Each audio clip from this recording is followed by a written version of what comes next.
जय हिंद दर्शकों, मैं हूं जितेंद्र दीक्षित। 4 PM महाराष्ट्र में आपका स्वागत है। दर्शकों, 2 महीने बाद ही देश में लोकसभा के चुनाव होने वाले हैं और ये चुनाव इसलिए अहमियत रखते हैं क्योंकि चुनाव के जो नतीजे होंगे वो आने वाले एक लंबे वक्त के लिए देश की दशा और दिशा तय करेंगे।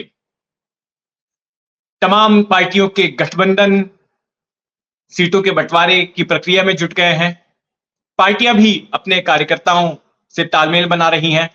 कार्यकर्ताओं को ट्रेनिंग देने के लिए बैठकें हो रही हैं, कॉन्फ्रेंसेस हो रही हैं और कई पार्टियों ने उम्मीदवारों के नाम तय करने भी शुरू कर दिए हैं।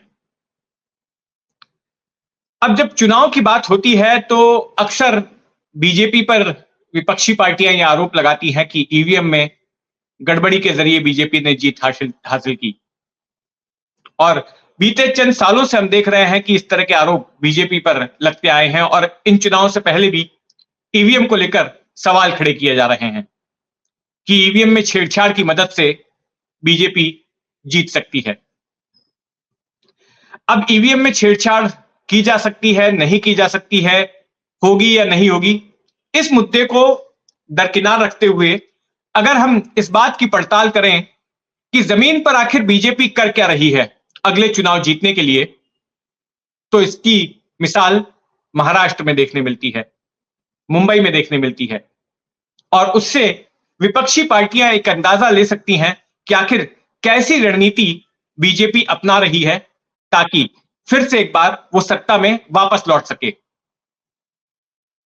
कल के दिन बीजेपी अध्यक्ष जेपी नड्डा मुंबई आए थे और मुंबई में उन्होंने बीजेपी की चुनावी प्रबंधन कमेटी की बैठक ली और कार्यकर्ताओं को और नेताओं को कुछ गुरु मंत्र दिए और जो बातें उन्होंने कही उससे पता चलता है कि किस बारीकी के साथ में, कितने डिटेल में बीजेपी ने चुनावी रणनीति बनाई है।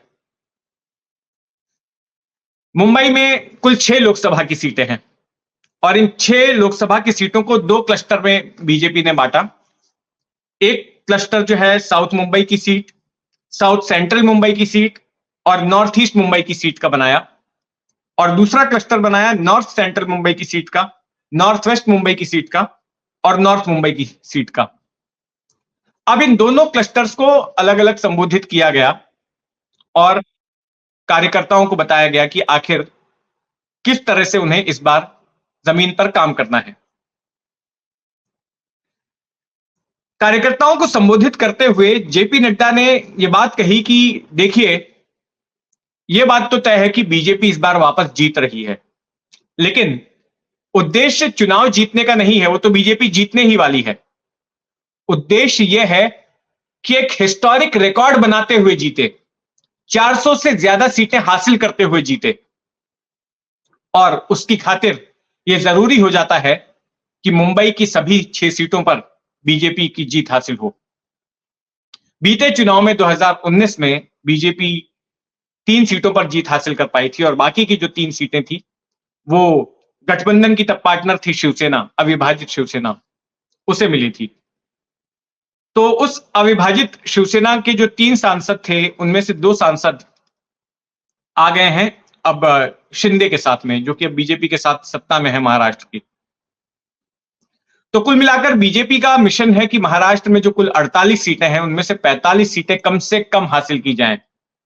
उत्तर प्रदेश के बाद दूसरा सबसे बड़ा राज्य है महाराष्ट्र और अगर दिल्ली में कुर्सी हासिल करनी है तो उसके लिए महाराष्ट्र में ज्यादा से ज्यादा सीटें जीतना जरूरी है और इसीलिए एक बड़ा फोकस महाराष्ट्र पर है। तो क्या कुछ गुरु मंत्र दिया जेपी नड्डा ने कल बीजेपी के नेताओं और कार्यकर्ताओं को, वो संक्षेप में मैं आपको बताता हूं और गौर कीजिएगा कि कितनी बारीकी से यह रणनीति बनाई गई है। चाय पिलाने से लेकर के गाड़ी की व्यवस्था करने तक सभी के बारे में वो बोले। उन्होंने पहली बात तो यह कहा अपने नेताओं को कि महंगी गाड़ियों में मत घूमना चुनाव प्रचार के दौरान। जब आप जनता के बीच जा रहे हो तो साधारण सी सिंपल गाड़ी में ही घूमें। यह नहीं कि आप बड़ी बड़ी गाड़ियों में, फॉर्च्यूनर में, इंडिवियर में, मर्सिडीज में, ऐसी गाड़ियों में बैठकर आप निकलें जनता से जुड़ने के लिए। तो ऐसा बिल्कुल नहीं करना, साधारण दिखना, सादा दिखना। तो ये इमेज बिल्डिंग की कोशिश होगी कि किस तरह से आम लोगों से जुड़े हुए हैं ये नेतागण। फिर दूसरा उन्होंने कहा कि महंगी-महंगी घड़ियां भी मत पहनना, ज्यादा दिखावा शो शाइन मत करना, ये भी कहा। फिर उन्होंने कहा कि शालीनता से पेश आए लोगों के साथ में। हो सकता है कि जब आप लोगों के बीच में जाएंगे तो कई ऐसे भी होंगे जो कि मोदी से नाराज होंगे, जो पार्टी से नाराज होंगे, पार्टी के फैसलों से नाराज होंगे। तो उनसे झगड़ा मत करना, उनसे बहस मत करना, उनकी बातों को सुनना, उनको नोट करना और फिर मुंबई प्रदेश अध्यक्ष को पहुंचाना, ताकि उनकी कई बातों को जो है चुनावी मैनिफेस्टो में, घोषणा पत्र में शामिल किया जा सके। ये बात भी कही उन्होंने। फिर ये कहा कि कई नेताओं को हो सकता है कि झोपड़पट्टी वाले इलाकों में, झुग्गी बस्तियों में जो है जाकर प्रचार करने में दिक्कत आए। तो वही लोग ऐसी बस्तियों में जाएं जो कि सहज हों, ऐसी बस्तियों में जाकर लोगों से मिलने जुलने में, घुलने मिलने में, बातचीत करने में। तो ऐसे लोग ही उसके लिए जाएं।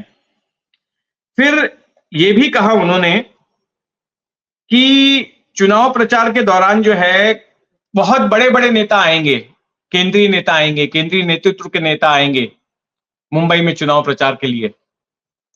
तो आप लोग उनके लिए गाड़ी और ठहरने की व्यवस्था करनी है, और वो किस तरह से करनी है, ये सारी बातें बताई गई। और यहां तक कहा गया कि जो इनके ड्राइवर्स होंगे, जो आप ड्राइवर हायर करेंगे, उनसे भी अच्छा बर्ताव कीजिएगा। तो ये बात कही उन्होंने। और चाय के बारे में कि किसी भी कार्यकर्ता को चाय पीने के लिए चाय की दुकान तक ना जाना पड़े। तो इस बात को सुनिश्चित कीजिएगा कि चाय की व्यवस्था लगातार एक ही जगह पे होती रहे। चाय लगातार कार्यकर्ताओं को पार्टी की तरफ से मिलती रहे, ताकि वो ज्यादा से ज्यादा समय लोगों से जुड़ने में बिता सके। तो आप सोचिए कि कितनी बारीकी से यह रणनीति बनाई गई है। एक तरफ जो विपक्षी पार्टियां हैं, वो अंदरूनी गुटबाजी से निपटने में व्यस्त हैं, कहीं से डिफेक्शंस हो रहे हैं, पार्टी छोड़कर लोग जा रहे हैं। तो वहीं दूसरी तरफ जमीन पर इस तरह का काम बीजेपी की ओर से किया जा रहा है। तो क्या ऐसे में जो विपक्षी पार्टियां हैं, उनको कोई, क्योंकि ये सारा कुछ तो अब अखबारों में आया है, ऐसा नहीं कि कोई गोपनीय बैठक में इन्होंने ये तमाम बातें कही। ये सारी बातें अब सार्वजनिक हो चुकी हैं, इनकी रणनीति। तो क्या दूसरी पार्टियां इनसे सीख लेकर अपनी रणनीति को उसी मुताबिक ढाल सकती हैं? आपका क्या सोचना है? कमेंट बॉक्स में लिख के बताइएगा। और अगर आपने अब तक इस चैनल को सब्सक्राइब नहीं किया है तो सब्सक्राइब कर लें। जय हिंद।